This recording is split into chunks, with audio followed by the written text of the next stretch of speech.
Hello everyone, in this quick how-to video, we're just going to show you how, as George Brown students, if you want to apply and create a new club from any of the George Brown campuses, that you can use the centralized Clubs Hub to do so. This is a system being provided to you by your student association, and they want all of your club applications to come through here so we can do things paperlessly and digitally and communicate with you using the system. So to create a club, the first thing you have to do is come to Campus Vibe .ca/SAGBC, like Student Association of George Brown College. So again, campus5.ca/SAGBC. The Clubs Hub system does have a mobile component, so you can use your mobile phone for all the front end browsing. So you can use it to check out events and join them, check out clubs and join them, manage your user profile, and so on and so forth.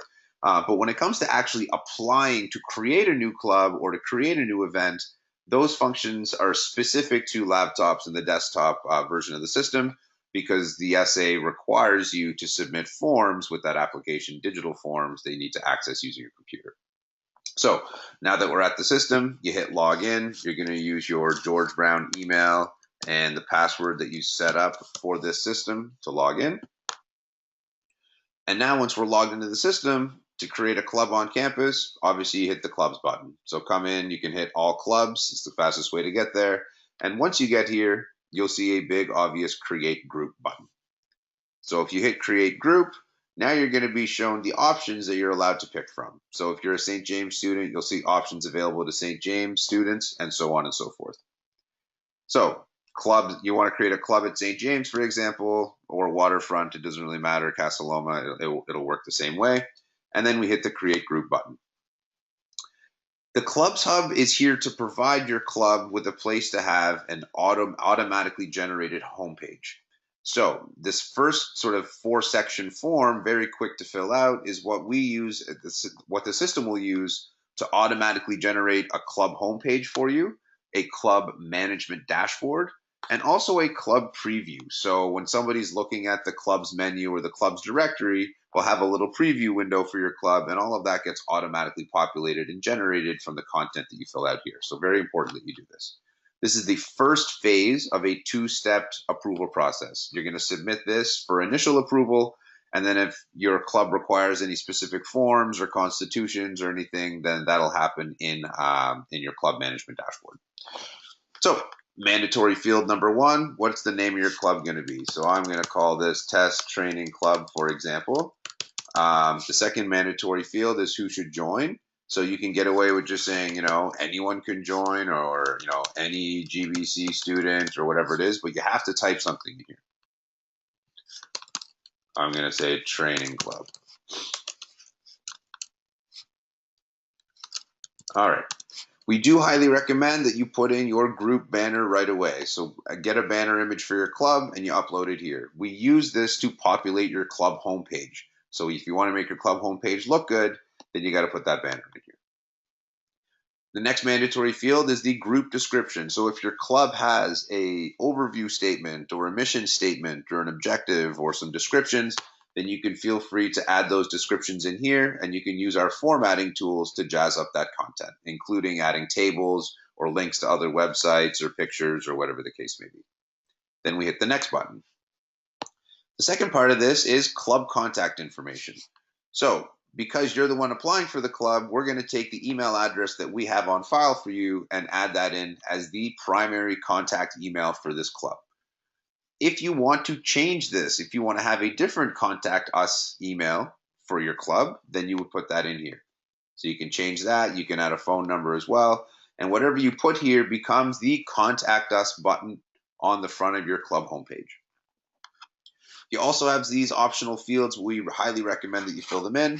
If your club has a website, Facebook account, Twitter account, or Google+, then copy and paste the URLs to those accounts in here. If you have Instagram, then you can put the Instagram account name here too as well. Again, on your club homepage on the front end, if any of these are filled out, then they create follow us on social media buttons. So if you want people to be able to quickly find you on Facebook or Insta, then you want to be able to fill these out so people can find it from your club homepage. Then you hit the next button. Since you're not allowed to charge fees for club memberships at George Brown, then you don't have to worry about this field. You're not even going to be able to put anything in there that the system blocks it out. So you hit next right away.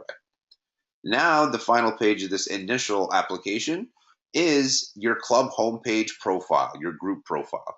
So essentially, on the front end, where there's a clubs directory, George Brown students are going to be using the clubs directory to find clubs that they care about, and they're going to be filtering the clubs directory using a tagging system. So we need you to associate your club with that tagging system so that students can find you. So tell us what type of group you are, pick one from the list available. Tell us what category of group you are, also pick one from the list available. If you're an academic society or your club or group is specifically, connected to an academic program, then you can put a program type in as well. If that doesn't not apply, maybe you're a social club or something, then you can just leave it to none. This is one of the most important fields when you're creating your club. You could be a St. James student and have a club that's based at St. James, but that does not mean that you have to put St. James in this campus selector. This campus selector is all about who has visibility to your club. Do students only at St. James have visibility to your club, only at Casa Loma, only at Waterfront? If you want students from all campuses to be able to see your club, then you pick the none button. So most people will always pick the none button so they get the most eyeballs on their club as possible. Then if you have any questions, notes, or suggestions for your club coordinator to pass along, then you can type them in here. And then we have a couple of different settings that you can choose for your club as well. So for example, do you want to make it a private group so that nobody else can see it on the public club directory? Then you can hit this if yes. If you want everyone to be able to see your club, then make sure it's not selected. Same thing when it comes to people joining your club. Do you want to give people the ability to just hit join club and they become a member right away? Or do you want them to be able to hit join club and then it comes to you as the club leader for approval before they actually get membership to the club? So if you want to be able to approve those membership requests, then you select it. If you want it to be easier for everyone to join, leave it not selected. When you complete all of these fields, you hit submit for approval. Oh, I forgot a little field here. So let me just put something in. Oh, all right. Just put something in there. And now we'll go back and submit for approval. So once I submit for approval, a terms of agreement document will load up right away. So you must hit I agree to take responsibility for the club and make sure that you don't break any of the rules. And the next page that loads up is your new club management dashboard. The system will also send you an automatic email to the email that we have on file. And in that email, you're going to see a list of step-by-step instructions that you must follow to get your club fully approved. So right now, your club coordinators are going to come in and they're going to take a look at this to see if you're off to the right start. They're going to review everything that you put into that first form. If you ever want to edit things on that first form, then you can come in here and edit this section by section with these pencil buttons. As you can see, now the system is telling me that, you have to have 10 members to get ratified at GBC. I only have one, obviously, so I need to get my members up and running. I have to have 3 leaders total. Obviously, I'm only 1 leader, so I'm 2 leaders short. So the system is going to tell me what I need to complete to get before I can get fully approved. Same thing with the Constitution. You can download the Constitution that the Student Association made available to you, use it as a reference, and then when you're ready, you can upload your own Constitution before you get full approval. So let me just pretend here that this is ready for stage 1 approval. So I'll pretend that I'm a club coordinator. So if I approve this group, you're also going to get an email telling you now, hey, you've been provisionally approved. Please come in now and complete all of your compliance requirements and then submit for full approval. If your compliance requirements require inviting your members, you can do that here or by sharing your page to social media.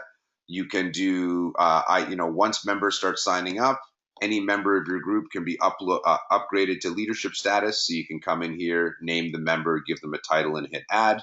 And then finally, if you ever need to fill out a form on behalf of your club or create an event on behalf of your club, then you can do all that here as well.